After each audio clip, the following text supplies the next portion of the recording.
애정하는 국민 여러분, 그리고 의장님, 동료 의원 여러분, 남양주시 갑 최민희입니다.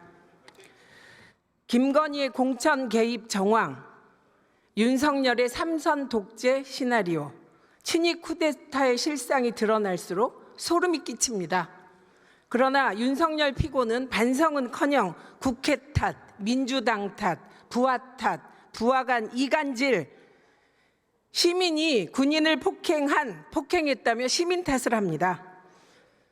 헌재에서도 거짓말을 밥 먹듯이 합니다. 왜 늘 부끄러움은 국민 몫입니까?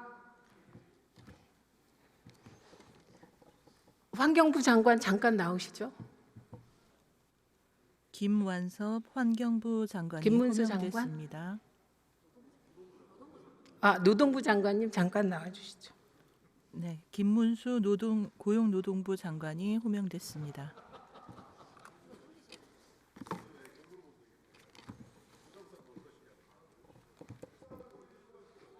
네, 통로를 따라 내려와 의장에게 인사하고 대권 답변자석에 나가십니까? 위치합니다. 네. 대권 도전하십니까? 뭐 지금 전혀 그런 생각은 없습니다. 그 일제시대 김구 선생, 안중근 의사, 윤봉길 의사, 국적이 뭡니까? 그분 국적이 뭡니까? 누구 구체적으로 그 한 번씩 말씀.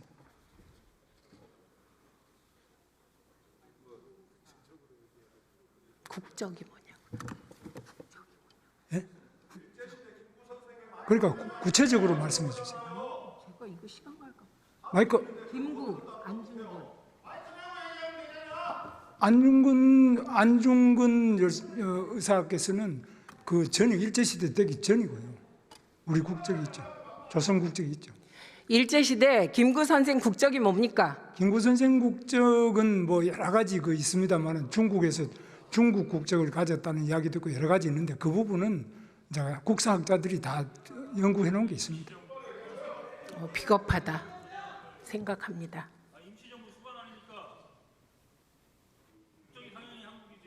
일제시대 우리 선조들 이 부분은요. 일제시대 우리 선조들 국적은 뭡니까? 의원님 보시지만 이 부분은 국사학계에서도 연구가 다 돼 있고 전부 학계에서도 연구 다 돼 있습니다. 그래서 이 부분에 대해서는 제가 이미 여러 차례 말씀을 드렸습니다. 답하세요. 그냥 즉답하세요. 국적이 뭡니까? 우리 선조들. 그 부분에 대해서 의원님이 물으시는 내용이 일단은 우리 학계에서도 연구돼 있고 다 정리가 다 돼 있는 내용입니다. 그리고 제가 이미 국회에서 여러 번 답변을 드렸기 때문에 일본이라고 했죠. 네. 일본이 일제시대 우리나라 국민에게 국적 줬습니까? 국적은 줬습니까? 안 줬습니까? 일본 식민지는 다 일본 국적을 강제한 겁니다. 그걸 우리가 취득한 것이 아니고 공부 좀 더 하고 오세요. 그것을 바로 들어가시고요. 식민지라고 합니다. 예, 법무부 차관님 나오시죠. 그거 아닙니다. 틀렸어요. 국적 안 줬어요.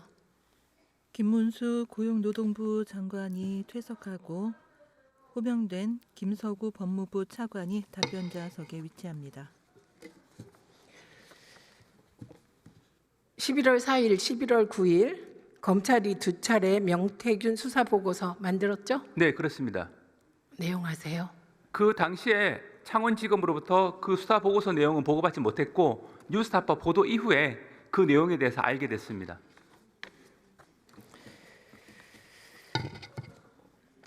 근데 왜 김건희 소환 안 합니까?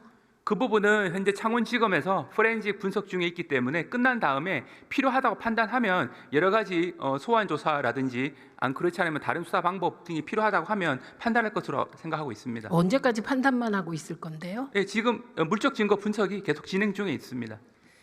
그럼 그 수사 내용 알고 계신 거죠? 그 보고서 내용? 보고서 내용은 뉴스타파 보도 이후에 내용을 봐서 알고 있습니다.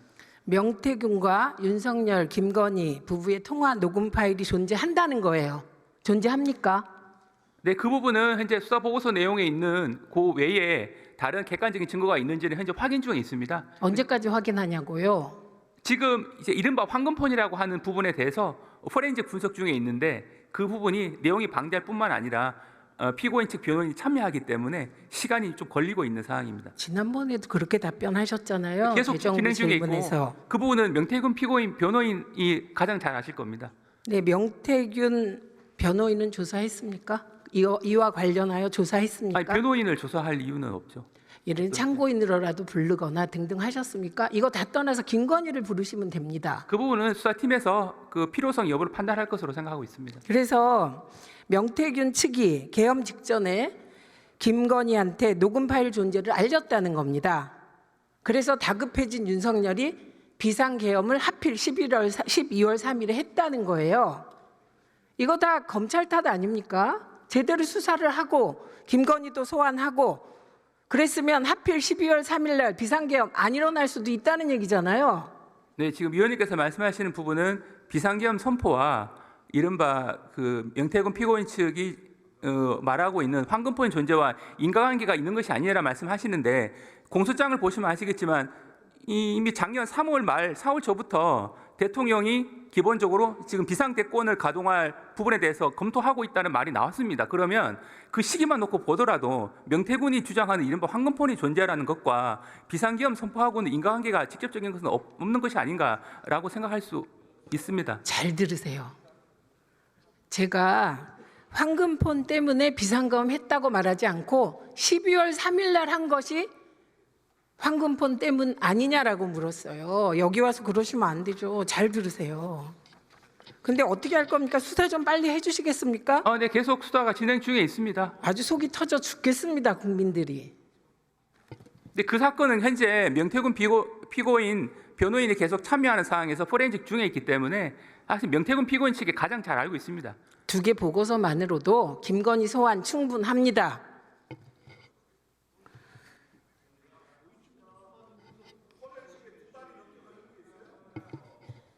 노상원 수첩 보도 보셨죠? 네네. 어떤 생각이 드십니까? 노상원 수첩은 기본적으로 증거로 확보가 돼서 재판 과정에서 그 내용의 의미 등에 대해서 사법적 판단이 곧 진행 중에 있는 그런 상황이. 아니 본인 생각이 어떠신가 여쭙니다. 아니 그 부분은 제가 이 자리에서 말씀드리는 건 한계가 있어서 재판 과정에서 그 의미에 대한 분석이 이루어질 것으로 생각하고 있습니다. 제한됩니까? 근데 그 부분 어차피 제한됩니까? 사법적 판단의 대상이 되는 부분이라 제가 말씀드리기는 조심스럽습니다. 문재인 전 대통령 등 500명을 수거한답니다. 이거 동의되십니까? 제가 이 부분에 대해서 동의 여부에 대해서 말씀드릴 건 아니고 이런 문구가 있다라고 하는 부분은 알고는 있는데 이 문구가 가진 의미에 대해서는 재판 과정에서 심리가 이루어질 것으로 예견되고 있습니다.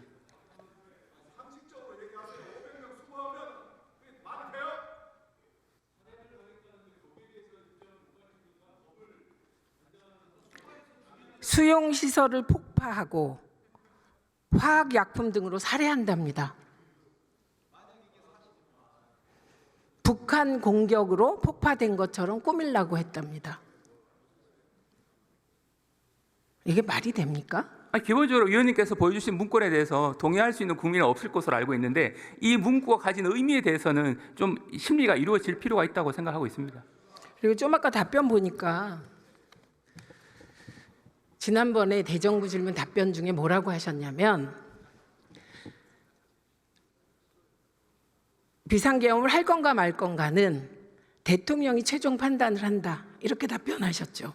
제 취지는 이 비상계엄 선포 요건에 대한 판단은 대통령이 하고 거기에 대한 판단을 할 수 없다라고 하는 윤상희 의원의 질문에 대해서 제 취지는 1차적으로는 대통령이 판단할 수 있을 수 있겠지만 그 판단이 옳았는지 여부에 대해서는 별도의 사법적 판단이 진행되고 있어서 그 판단을 지켜볼 필요가 있다라는 차원에서 말씀드렸던 부분입니다. 지켜보시고요. 지금 제가 묻는 건 그럼 대통령은 이게 비상계엄을 벌일 만한 요건이 된다 안 된다는 뭘 기준으로 판단해야 됩니까? 당시 공소 사실 놓고 보게 되면 당시에 계속된 제의 요구를 유발한 것으로 보이는 이 쟁점 법안에 대한 단독 처리 첫 번째, 두 번째 부분은 연이은 탄핵, 세 번째는 예상 삭감, 네 번째가 부정선거 의혹이 있었습니다. 이런 네 가지가 주된 거였고 당시 대통령은 네 가지 사유 등을 종합해 봤을 때 국정 운영이 사실상 마비가 됐다. 그러면 전시사변위에 준하는 국가 비상사태에 해당하는 것으로 본인은 판단했다. 이런 주장을 지금 하고 있거든요. 그 판단의 근거가 뭐냐고 물었습니다. 그 판단의 근거는 마음입니다. 대통령의 마음입니까 그게? 관련 수사 과정에서 그런 말을 한 것을 들은 사람들이 있기 때문에 진술을 종합해서 공소 사실이 작성이 된 것이고, 그래서 대통령이 말한 부분을 비춰봤을 때는 그런 내용을 근거로 해서 국가 비상사태에 해당했다고 판단한 것이 아니냐, 그렇게 지금 1차적으로는 보이고 있는데, 그 판단을 뭘 기준으로 하냐고 묻는다니까요. 그 대통령이 내가 하고 싶고 다 마음에 안 들고 국회가 반국가 세력이면 대통령이 판단하면 되냐고요. 뭐를 기준으로 판단해야 됩니까? 법치 국가에서. 기본적으로 법치국가에서는 그 요건이 해당하는지 여부가 적절한지에 대한 사법적 판단이 필요한 부분이고. 아니요, 그건 그 후고 헌법 제77조 그리고 네. 개헌법에 따라 판단해야 되죠. 네, 그렇습니다. 거기에 해당이 안 된다고 본다는 얘기를 이 의원이 하고 있습니다. 그러니까 대통령 대변하지 마세요. 제가 대변하는 것이 아니고 지금 대변하고 있습니다. 본인이 그렇게 생각을 해서 한 것이다라고 공소 사실에 기재가 돼 있습니다. 그 공소 사실에 기재된 내용을 말씀드렸던 거고, 공소 사실에 의하더라도 그 부분에 대한 판단에 대해서는 이제 내란에 해당한다라고 수사팀은 봐서 기소가 된 것인데, 본인은 지금 다투고 있는 부분이라 헌법재판과 형사재판에서 시시비비가 가려질 것으로 생각하고 있습니다. 그러니까 검찰이 내란에 해당된다 이렇게 보고 기소한 거 맞죠? 당연히 내란에 해당한다고 봤기 때문에 기소가 된 거 아니겠습니까? 근데 다만 거기에 대해서는 사법적 판단이 남아 있다라는 부분을 말씀드리고 사족이라고 하는 거예요, 그 말을. 네, 그다음. 그리고 국무회의가 있었습니까, 없었습니까? 개엄 전에? 제가 참여하진 않아서 거기에 대해서 아는 건 한계는 있는데, 기본적으로 당시 그 회의의 실체에 대해서는 국무회의냐, 안 그러면 말리기 위한 그 모임이었냐라는 부분을 놓고 여러 가지 이견이 있는 것으로 알고 있습니다. 그래서 아마 그 헌법재판 과정에서도 그 실체를 둘러싸가지고는 아마 곧 헌법재판소에서 그 부분에 대한 판단이 있을 것으로 생각하고 있습니다. 한덕수 전 대행은 국무회의였다고 했습니까? 아니라고 했습니까? 한덕수 총리 입장은 정상적인 국무회의는 아니었고 네. 말리기 위한 자리였다라는 입장이고, 대통령은 국무회의다라고 해서 이제 관련되는 분들 사이에서 그 평가에 대한 판단에 차이가 있는 사항입니다. 최 대행은 국무회의 있었다고 합니까? 없었다고 합니까? 그 부분에 대해서는 이제 기본적으로 그 보는 시각에 따라 다를 수 있는 부분이라. 아니, 차관은 예. 지금 대한민국의 대통령 대행이 누굽니까? 대통령 권한 대행은 최상목. 네, 최상목 대행이 국무회의가 없었다고 하고 있잖아요. 네네. 그러면 차관은 그럼 그분이 국무총리이기도 해요. 네, 그러면 국무총리 지휘 안 받습니까? 근데 그 부분은 이 사건과 관련된 이 평가의 부분에 있어서는 그 권한 대행의 평가에 대해서 모든 사람들이 그 평가가 다 똑같은 생각이다라고 100% 단정을 못하는 부분이라. 윤석열 내각에서 국무회의 있었다고 하는 사람 이름 얘기해 보세요. 그 부분에 현재 나타난 바로 의하면 국무회의 실체를 인정하는 분은 이상민 전 행안부 장관은 헌법재판 과정에서도 국무회의 실체가 있었다라고 말한 것으로 알고 있고, 그 외에 한덕수 전 총리를 비롯한 일부 또 당시 참석했던 분들은 국무회의로서의 실체를 인정할 수 없다라고 말한 것으로 알고 있는데. 일부가 아니고 대다수. 네네네. 네, 그래서 국무회의가 없었다입니다. 정말 답답합니다. 친위 쿠데타가 뭡니까? 지금 헌법재판 대상이 되고 있는 그 사태 자체가 친위 쿠데타이냐 아니냐, 그 부분에 대한 정의, 다음에 정의 이후에 저희 판단을 물으시는 거라면 그 부분은 곧 조만간 헌법재판이나 형사재판에서 판단이 이루어질 것으로 알고 있습니다. 친위 쿠데타임을 왜 헌재가 해요? 아니, 해당하는지 여부에 대한 책임을 예. 묻는 거지. 지금 그걸 전제로 질문하시는 것으로 생각을 해서 제가 그렇게 답변 드렸습니다.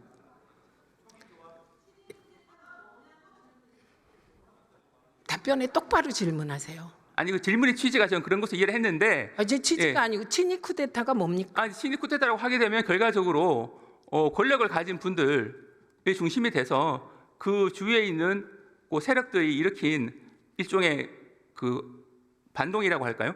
그런 유의 행동이라고 볼 수 무력을 있는. 동원하는 거예요. 근데 12월 3일 친위 쿠데타 맞네요. 윤석열이 대통령이었잖아요. 그거는 이제 평가의 문제니까요. 평가 제가 이 자리에서 아니에요. 개념 규정의 문제예요. 말 그렇게 베베 꼬지 마세요. 근데 대개 친위 쿠데타는 성공합니다. 이번에 실패했죠. 뭐 실패 여부를 말씀드릴 수 있는 건 아니고 지금까지 검찰의 공소장에 의하면 그 내란죄에 대해서는 뭐 성립한 것을 전제로 기소를 했기 때문에. 잠깐만요. 네네.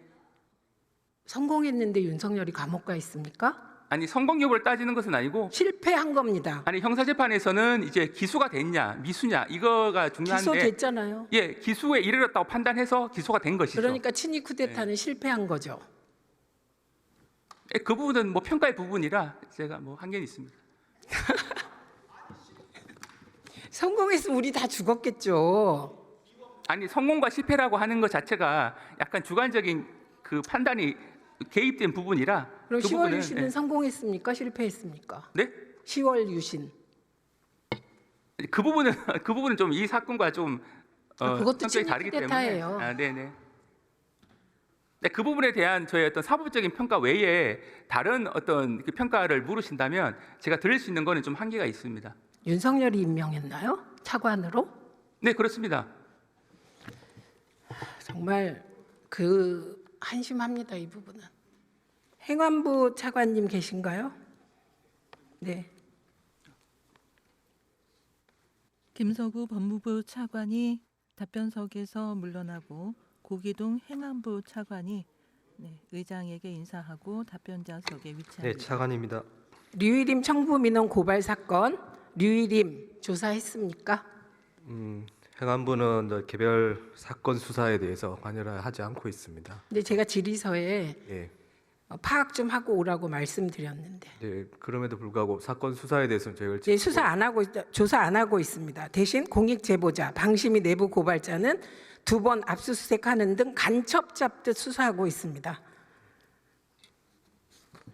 저는 유림 위원장이 김건희 라인이라 특혜 주는 거라고 생각합니다. 그리고 이런 편파 수사는 경찰의 수치라고 생각합니다. 류일임 피고발인도 경찰이 창피하지 않게 빨리 수사해 주시기 바랍니다. 방통위원장님 계신가요? 고기동 행안부 차관이 답변자석에서 물러나고 이진수 방송통신위원장이 호명됐습니다.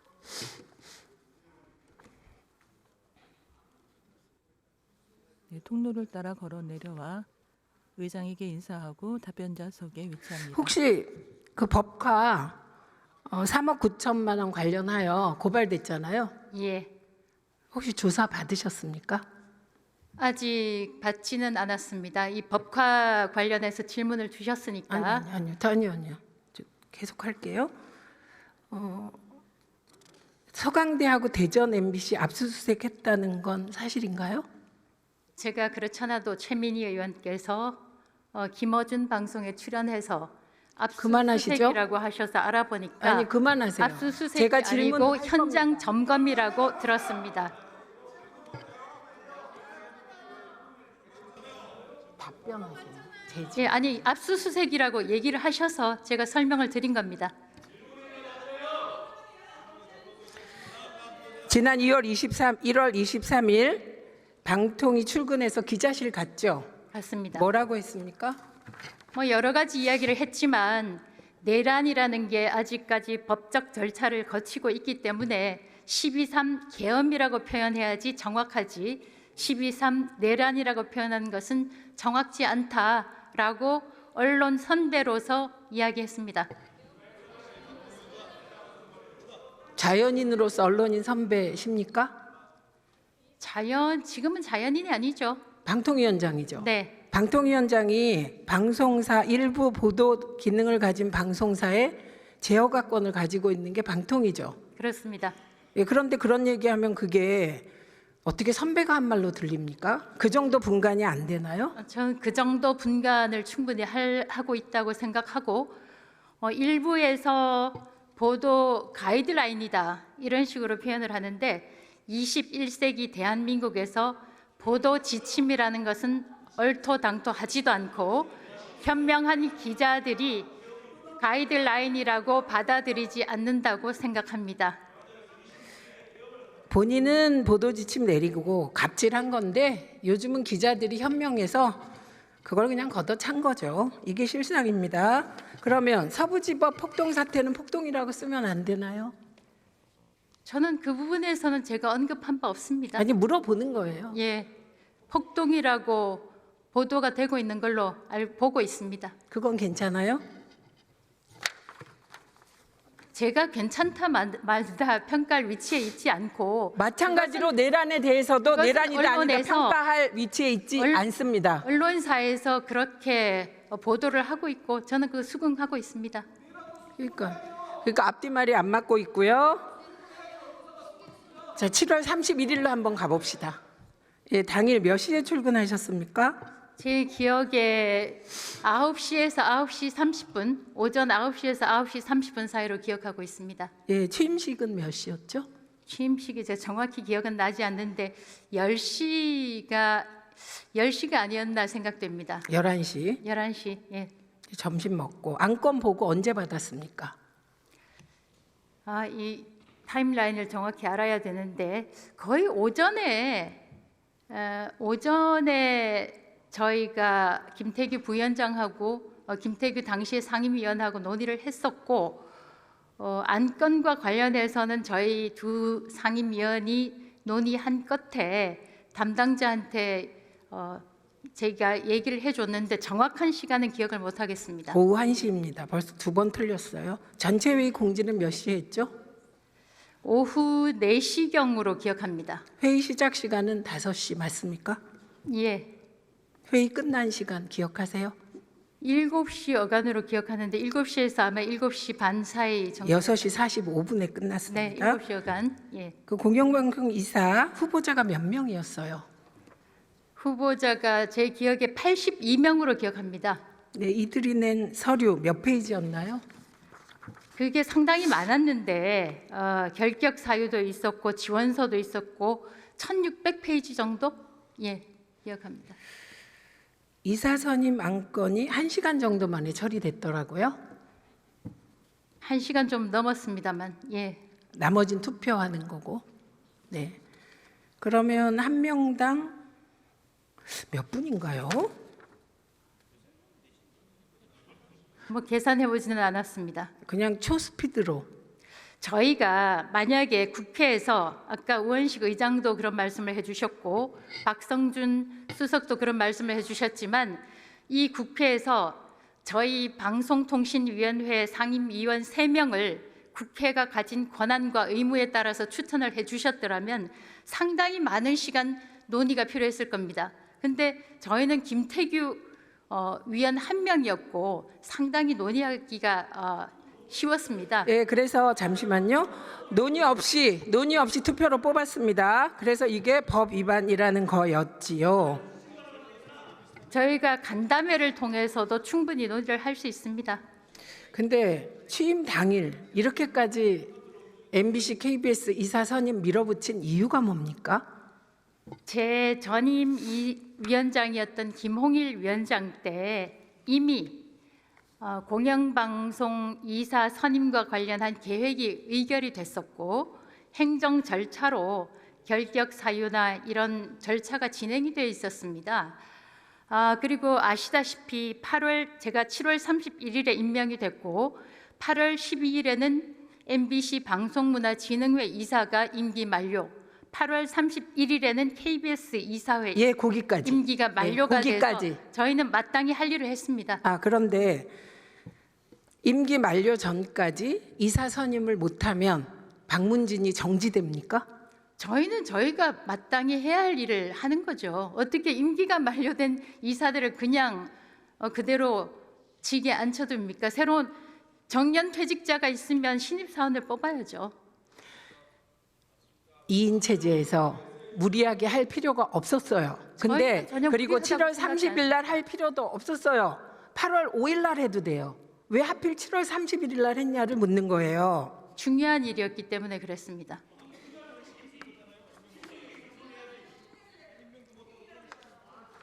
그러니까 법원에서 이런 식으로 일 처리를 하니까 행정법원에서 가처분 소송 받아들여지고 판판이 지고 있는 겁니다. 어제 KBS 이사 관련해서는 해임 무효 소송에서 저희 2인이 내린 처분이 합법하다고 판결이 났습니다.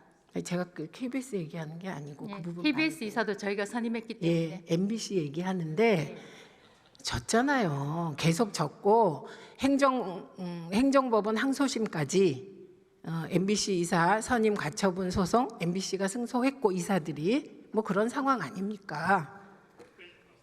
네, 그리고 윤석열 정부는 시작부터 방송 장악입니다. 무능하니까 방송 장악해서 점수 달라고 하는데 그게 되겠습니까?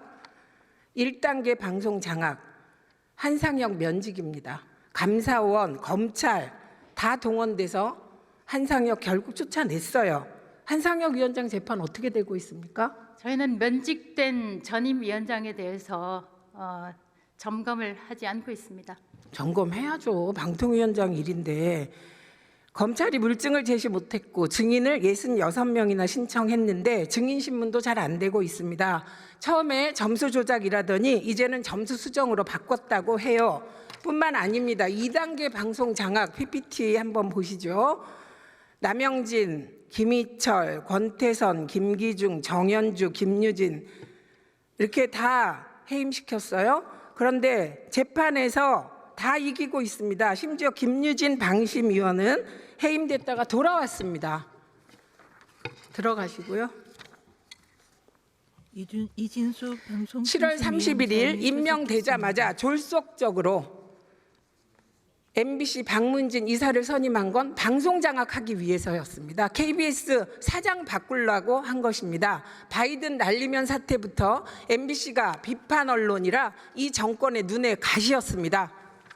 그런데 실패했습니다. 실패할 수밖에 없었겠죠.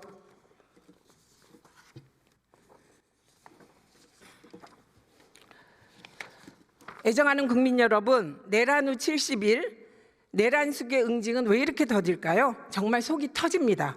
친위 쿠데타, 윤석열의 인원들이 권부와 행정부를 장악하고 있기 때문입니다. 그러나 민주당은 차근차근 내란 세력을 일소해 갈 것입니다. 12월 3일 비상계엄 후 대한민국은 일상이 파괴되어 버렸습니다. 우리는 일상 회복을 꿈꾸며 촛불과 응원봉을 듭니다. 애정하는 국민 여러분, 대한민국의 민주주의를 지켜주심에 감사드립니다. 이제 국회와 법원이 답할 차례입니다. 대한민국에 다시는 윤석열 같은 대통령이 나오지 말게 하라는 것, 비상계엄의 악몽이 되풀이되지 않게 하라는 명령